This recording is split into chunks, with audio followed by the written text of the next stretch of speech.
आणि नवरा रोज रात्री तिच्याशी वाईट वागू लागला. मन सुन्न करणारी हृदयस्पर्शी कथा. अगं थांब, किती पळतेस तू? दम लागत नाही का ग तुला? जरा माझा तरी विचार कर. अगं मी काही तुझ्यासारखी तरुण नाही. आता वय झालं आहे माझं. हो आई, पण मी कुठे पळत होते? तूच तर हळूहळू चालत होतीस. आता मला नाही जमत हळूहळू चालायला. चल ना मग पटापट घरी. तुला का काही झाली आहे पण लवकर घरी जायची? अगं आई, मावशी आली आहे ना घरी. खूप दिवस झाले मी मावशीला नाही भेटले. हो हो, भेटशील तुझ्या लाडक्या मावशीला. चल लवकर. हे सांगताना आईच्या डोळ्यात टचकन पाणी आले, पण ते तिने तिच्या मुलीपासून लपून ठेवले होते. घरी गेल्यावर काय होणार हे फक्त तिच्या आईला माहीत होते. त्या निष्पाप मुलीला पुढे काय वाढून ठेवले आहे याची जाणीव देखील नव्हती.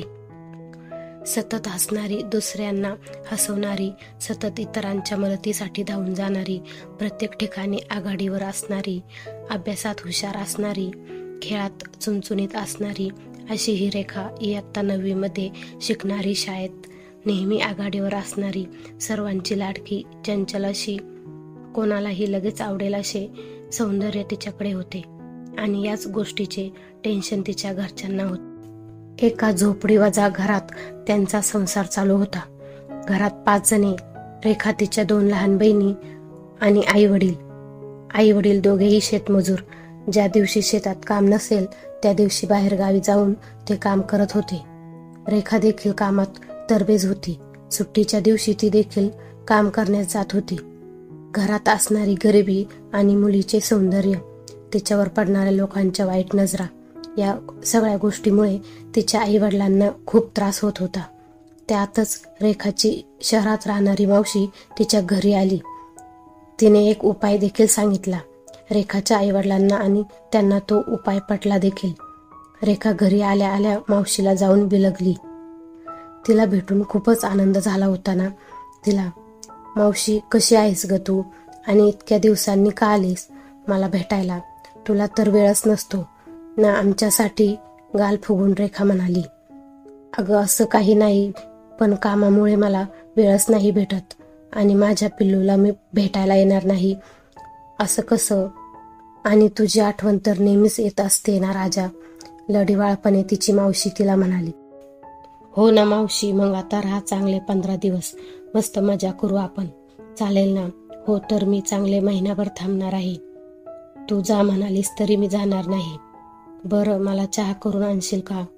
आणि लवकर तयारी करून ये, आपल्याला खरेदीला जायचं आहे. हो चालेल मावशी, मी आलेच लगेच आवरून. ताई, मी जाते तिला खरेदीला घेऊन. तू घरी तयारी करून ठेव.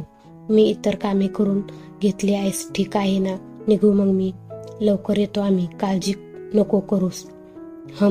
ठीक आहे, नीट जा आणि नीट या. मी तयारी करून ठेवते आई.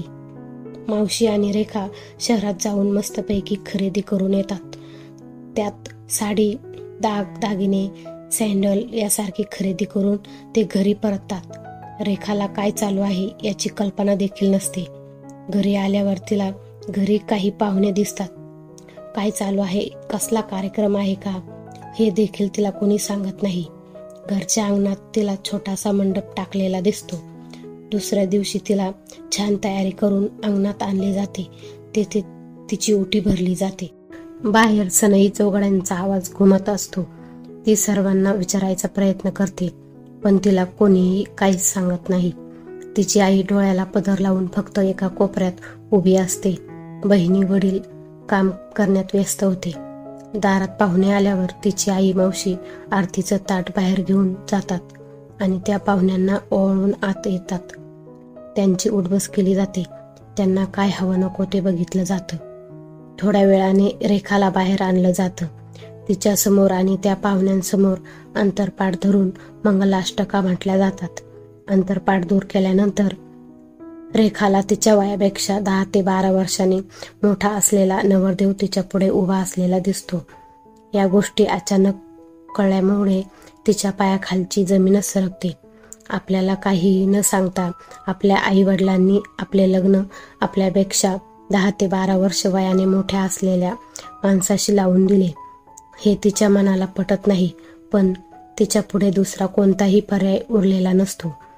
तिच्या डोळ्यातून अश्रुधारा वाहू लागतात, पण त्याचे भान कोणालाही नसते.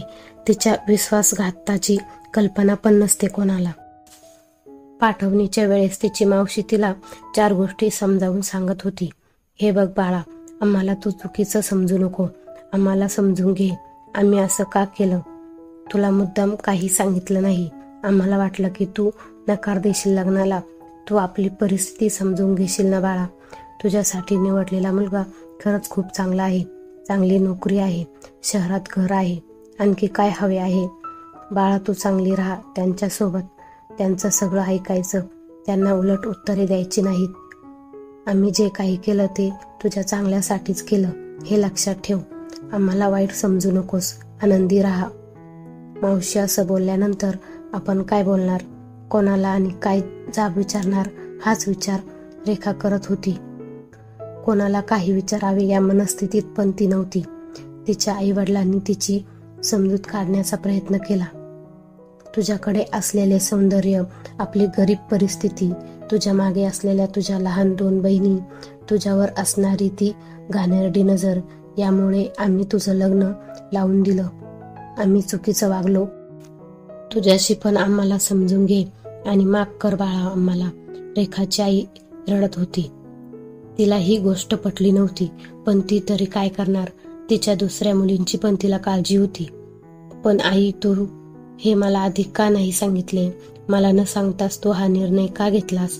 मी इतकी जड झाले होते का तुमच्यावर की असं मला न सांगता न विचारता परस्पर माझं लग्न लावून दिलं, तेही माझ्यापेक्षा वयाने मोठ्या असणाऱ्या माणसाशी?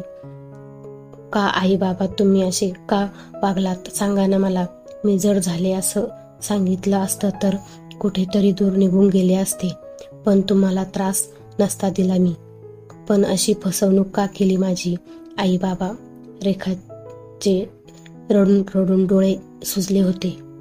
आता तिचा कंठ दाटून आला होता. जाब विचारण्यासाठी आता एक अक्षरही बाहेर पडत नव्हते.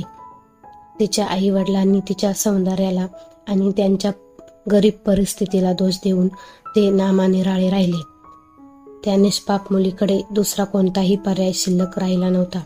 तिच्या नवऱ्यासोबत जाण्याशिवाय. आणि वऱ्हाडी म्हणजे तरी कोण?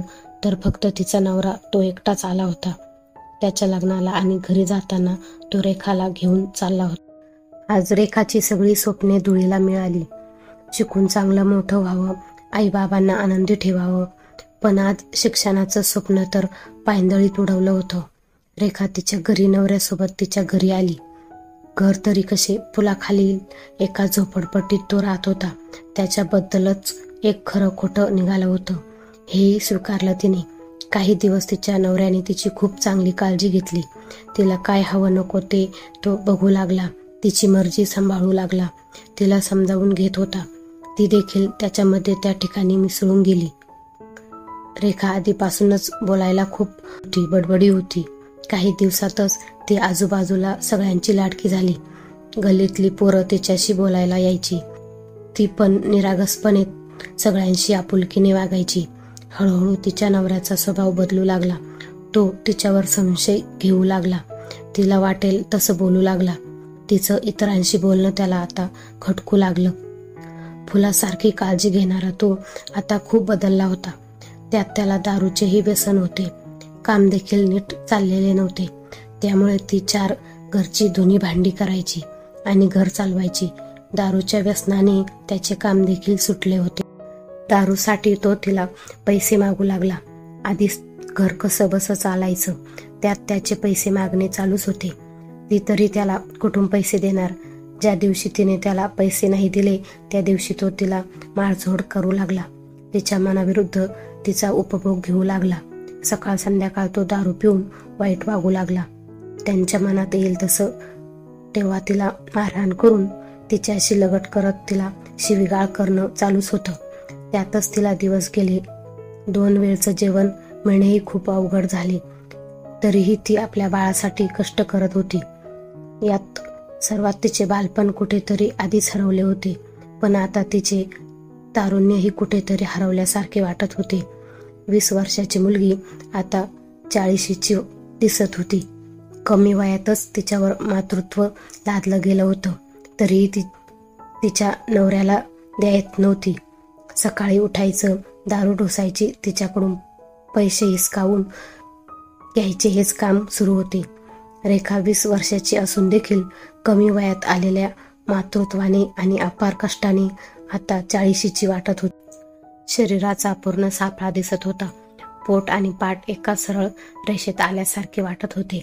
चेहऱ्यावर काळे पडलेले व्रण, अकाली पिकलेले केस. तिला जर या अवस्थेत तिच्या आईवडिलांनी पाहिले असते तर त्यांनी ओळखले पण नसते. गेल्या 6 वर्षात ती कधीही तिच्या माहेरी गेली नव्हती की तिचे आईवडील कधी तिची विचारपूस करायला आले असतील तिच्या घरी. लग्न झाल्यानंतर तिने जो उंबरठा ओलांडला तो कायमचाच. तिचे मूल देखील आता 4 वर्षाचे झाले होते. तरी तिच्या नवऱ्याचे बेताल वागणे अजूनही सुरूच होते आणि आता या सर्व गोष्टी तिच्या सहनशक्ती पलीकडे गेल्या. आजपर्यंत तो फक्त तिच्यावर हात उचलत होता, पण आता तो मुलालाही मारू लागला. पैसे नाही भेटले तर तिच्या मुलाला विकण्यापर्यंत त्याची मजल गेली होती.